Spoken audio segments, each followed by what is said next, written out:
हमारे एक दर्शक ने रीडिंग के विषय पर वीडियो बनाने का आग्रह किया था, तो प्रस्तुत है यह वीडियो। इस प्रस्तुति को ईशा ने, जिनकी कहानी स्कॉलिस्टिक की किताबों में छप चुकी है, अंग्रेजी में अपने विचारों को एक अलग वीडियो में रखा है। आप चाहे तो उसे भी सुन सकते हैं। हम सब व्हाट्सएप करते हैं, उसमें मैसेज पढ़ते हैं और उन मैसेज का जवाब भी देते हैं। पर आपने कभी ध्यान दिया है कि व्हाट्सएप या ट्विटर या फेसबुक प्रारंभ करें तो समय का पता ही नहीं चलता और आधा पौन घंटा ऐसे ही निकल जाता है।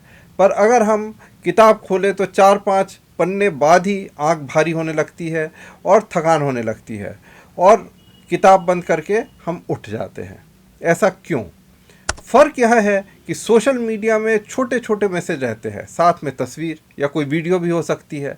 सीधे बोले तो सोशल मीडिया हमारे छोटे अटेंशन स्पैन के लिए एक इंटरैक्टिव विजुअल प्रेजेंटेशन प्रस्तुत करता है, जबकि किताब का काला अक्षर हमें भैंस बराबर प्रतीत होता है, क्योंकि वे बहुत से पन्ने के होते हैं, कोई इंटरैक्टिविटी नहीं होती, कोई उसे पढ़ने के लिए हमें लाइक नहीं दे रहा होता है और उसके ऊपर लेखक अपनी कला का नमूना देने पर उतारू होता है और किताब में वो कंसेप्ट को कॉम्प्लेक्स रूप में अपने परिष्कृत या सोफिस्टिकेटेड भाषा के प्रदर्शन का जरिया बनाता है। इसको ऐसे समझते हैं, किसी भी 200-300 पन्ने की किताब को क्या आप 2-3 पैरा में समराइज कर सकते हैं? कर सकते हैं। ठीक उसी तरह जैसे जब हम कोई फिल्म देखकर आते हैं और घर में बुजुर्ग पूछते हैं कि क्या कहानी थी, तो हम 5 मिनट में उस 2-2.5 घंटे के फिल्म की कहानी बता देते हैं। पर जैसे फिल्म देखने का मज़ा है, वैसा ही किताब पढ़ने का अलग ही मज़ा है। किताब पढ़ने को आप अपने आत्मा और शरीर के बीच का जंग समझिए। जैसे अर्जुन कुरुक्षेत्र के मैदान में हतोत्साहित हो गया था, उसी प्रकार मोटी पुस्तक देख हमारा भी दिमाग या ब्रेन भी हतोत्साहित हो जाता है।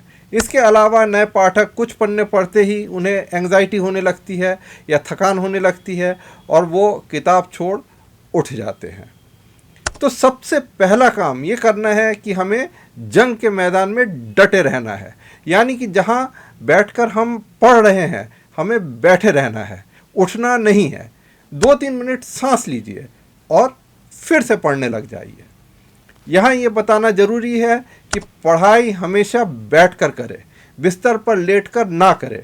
सबसे अच्छा उपाय है अगर पढ़ने के लिए एक अलग कुर्सी हो।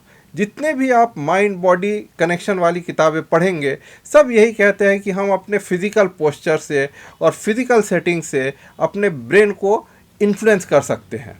सीधे बैठने से दिमाग अलर्ट रहता है। अगर हम लेट कर पढ़ते हैं तो दिमाग कंफ्यूज हो जाता है और सोचता है कि व्यक्ति आराम करना चाहता है, सोना चाहता है। अलर्टनेस ख़त्म हो जाती है। पढ़ाई हमेशा शांत जगह बैठकर करनी चाहिए। बहुत लोग पढ़ाई के वक्त गाना चला देते हैं, तो वैसा नहीं करना चाहिए, क्योंकि दिमाग में आप 2 जगह से इनपुट दे रहे होते हैं, एक आँख से और एक कान से, और ऐसी स्थिति में दिमाग कंफ्यूज हो जाता है। अगर आपको पढ़ने के समय दिमागी बैसाखी चाहिए ही तो इंस्ट्रूमेंटल म्यूज़िक सुन सकते हैं, पर मैं यही कहूँगा कि किताब हमेशा शांत जगह बैठकर पढ़ना चाहिए। अब एक महत्वपूर्ण चीज़ ये है कि आप क्या पढ़ना चाहते हैं, आप रीडिंग क्यों करना चाहते हैं। आप सेल्फ इम्प्रूवमेंट करना चाहते हैं, स्पिरिचुअलिटी के बारे में जानना चाहते हैं, या फिर आप कहानियों का आनंद लेना चाहते हैं तो फिक्शन पढ़ सकते हैं, या फिर आपको कविताएं पसंद है। आपके पास बहुत से चॉइस है, पर यह बात याद रखिए कि आपको ये पता होना चाहिए कि आप पढ़ क्यों रहे हैं। और शुरू के पन्नों में व्यक्ति को किताब में इंटरेस्ट आ जाए तो पढ़ना आसान हो जाता है।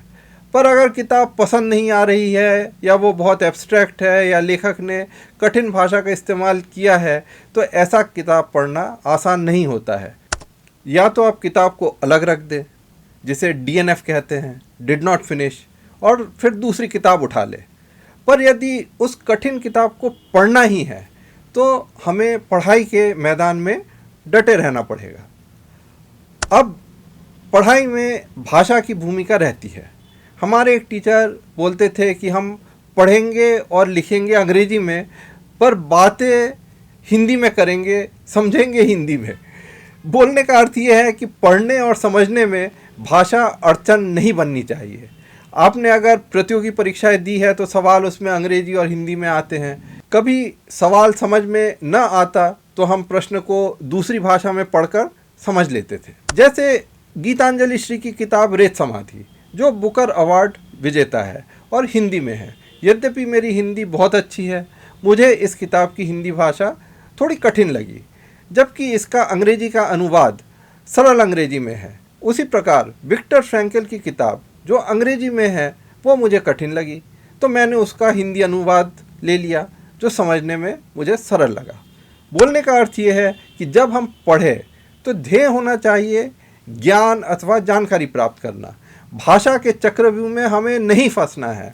भाषा केवल एक जरिया है, एक माध्यम है। जिस भाषा में भी आपको पढ़ने में आसानी होती है आप उसी भाषा में पढ़िए। अब फिर से हम सोशल मीडिया वाले उदाहरण में आते हैं। वहाँ इंटरैक्शन किसी दूसरे व्यक्ति से होता है, पर पढ़ते वक्त पाठक को इंटरैक्शन खुद ही से करना पड़ता है। पढ़ना एक इंट्रोवर्ट एक्टिविटी है, एक अंतर्मुखी प्रक्रिया। यहाँ पाठक को खुद ही को लाइक करना पड़ता है, खुद ही को प्रोत्साहित करना पड़ता है और सेल्फ मोटिवेटेड रहना पड़ता है। बहुत बार लोग किताब के फॉर्मेट को लेकर परेशान रहते हैं। हार्ड कॉपी वाली किताब पढ़ें कि ई बुक पढ़ें कि ऑडियो बुक सुने। मैंने यह देखा है कि किताबों में बहुत बार फ़ॉन्ट साइज़ बहुत छोटा होता है, जिससे मेरे लिए पढ़ने में बहुत मुश्किल होती है। पर्सनली मैं आजकल ई बुक ज़्यादा पसंद करता हूँ, क्योंकि उसमें फ़ॉन्ट साइज़ बड़ा किया जा सकता है और पढ़ने में आसानी होती है। इसके अलावा ई बुक में हम सर्च भी कर सकते हैं। जहाँ तक ऑडियो बुक की बात है, यह खुद की पसंद है। मैं अपने अनुभव से ये कह सकता हूँ कि ऑडियो बुक सुनना एक तरह का मेडिटेशन है। शुरू में जब मैंने ऑडियो बुक सुनना प्रारंभ किया तो मुझे नींद आ जाती थी। ठीक उसी तरह से जैसे जब शुरू में हम मेडिटेशन करना प्रारंभ करते हैं तो नींद आ जाती है। अगर आप ऑडियो बुक सुनते हुए दूसरा काम करते हैं तो ऑडियो बुक से कोई फ़ायदा नहीं होगा। किताब पढ़ते वक्त ये भी याद रखना चाहिए कि ज़रूरी नहीं कि किताब को पहले पन्ने से आखिरी पन्ने तक पढ़ा जाए। अगर किताब के बीच के चैप्टर काम के हैं तो सिर्फ वही पढ़िए। अगर नॉवेल पढ़ रहे हैं तो बहुत सा हिस्सा स्किप भी किया जा सकता है। ऑडियो बुक का नेगेटिव पहलू यह है कि आपको पहले लाइन से आखिरी लाइन तक किताब सुनना ही पड़ता है। कम से कम चैप्टर तो सुनना ही पड़ता है। हमें किसी और व्यक्ति के रीडिंग स्पीड से खुद की तुलना नहीं करनी है। किताब उस गति से पढ़े जिसमें आपको पढ़ने में मज़ा आए और आप किताब को समझ सके। सबकी पढ़ने की गति अलग रहती है। जैसे ईशा ने कक्षा 8 तक आते आते ये सब किताबें पढ़ ली थी। पढ़ने का एक अच्छा आउटकम ये होता है कि आप जितना पढ़ेंगे उतना अच्छा लिख भी सकेंगे। और फिर कुछ किताब पढ़ने के बाद आप खुद ही समझने लगेंगे कि आपके लिए क्या आवश्यक है और क्या अनावश्यक। कौन सी किताब आप वाकई याद रखना चाहते हैं और उसमें कौन से हिस्से को हाईलाइट करके पढ़ना है, या कौन सी किताबें सिर्फ फटाफट ख़त्म कर देनी है। जैसे मैं बहुत सी किताबें पढ़ता हूँ, पर रिव्यू कुछ ही किताबों का किया है जो वाकई मुझे पसंद आई, और जिन किताबों का रिव्यू करता हूँ उनके मुख्य बिंदुओं को हाईलाइट करता हूँ और फिर रिव्यू के लिए नोट्स बनाता हूँ। आखिर में यही कहूँगा कि अगर हम एक सिंपल कैलकुलेशन करें कि यदि हम हर हफ्ते एक किताब पढ़ते हैं तो महीने में 4 किताब पढ़ सकेंगे, और ये सिलसिला अगर हम 50 वर्षों तक जारी रखें, यानी सोचिए 10 वर्ष की उम्र से 60 वर्ष की उम्र तक, तब भी हम केवल 2400 किताब ही पढ़ सकेंगे। यह केवल एक उदाहरण है। कुछ लोग जिनकी रीडिंग स्पीड ज़्यादा है वे बेशक और भी ज़्यादा पढ़ेंगे। अब सोचिए 2013 के डेटा अनुसार केवल भारत में उस वर्ष 90,000 किताबें प्रकाशित हुई।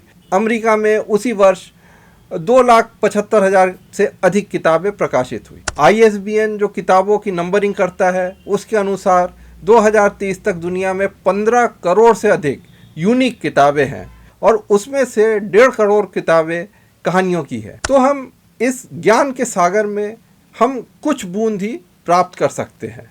इसलिए जो भी पढ़िए, अच्छी पुस्तक पढ़िए, चाहे वह फिक्शन हो या नॉन फिक्शन। आशा है आपको यह प्रस्तुति पसंद आई। इस प्रस्तुति को देखने के लिए धन्यवाद।